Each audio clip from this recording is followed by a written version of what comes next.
let's go through a little bit of this extra practice for VSEPR theory. This says draw the Lewis structure for water. We've done that before several times. 6, got a total of 8 electrons, 2, 4, 6, 8. How many groups, so that'd be atoms and lone pairs, are around the central atom? 1, 2, 3, 4. So the electron geometry of this molecule is tetrahedral. I'm not going to draw it because I can't. The shape of this molecule, remember these lone pairs don't count towards the shape, they're just clouds. So that would be bent. I told you I don't really care about bond angles. I still don't, but in the perfect tetrahedron, the angles are 109.5.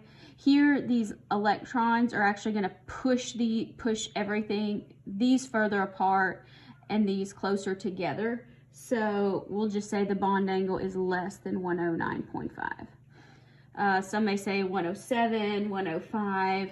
I don't really think it's that important. All right, place partial, positive, and negative charges on the hydrogen and oxygen atoms based on relative electronegativities.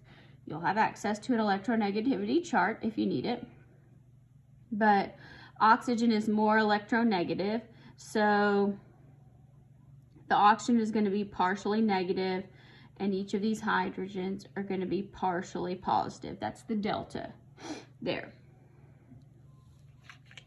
Next, let's look at the Lewis structure for NO2 minus.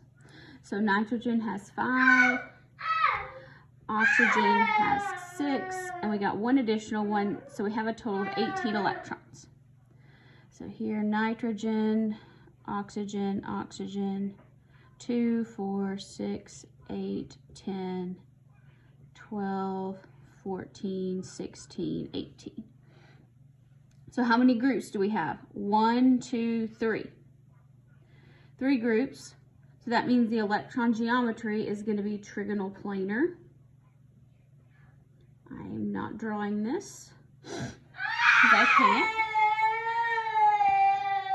The shape of this molecule, we have 2 bonds and 1 lone pair. So that would be AX2E1, which is also bent.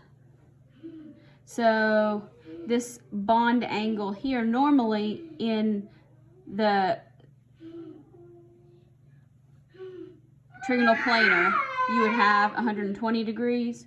With the lone pair, it's going to switch that to less than 120 degrees. The specific number does not matter. Partial positive and partial negative. Oxygen is more negative electronegativity wise than the nitrogen. So yes, this is a polar compound. Yes, this is a polar compound because you have polar bonds and they're not at an angle where they're going to counteract each other.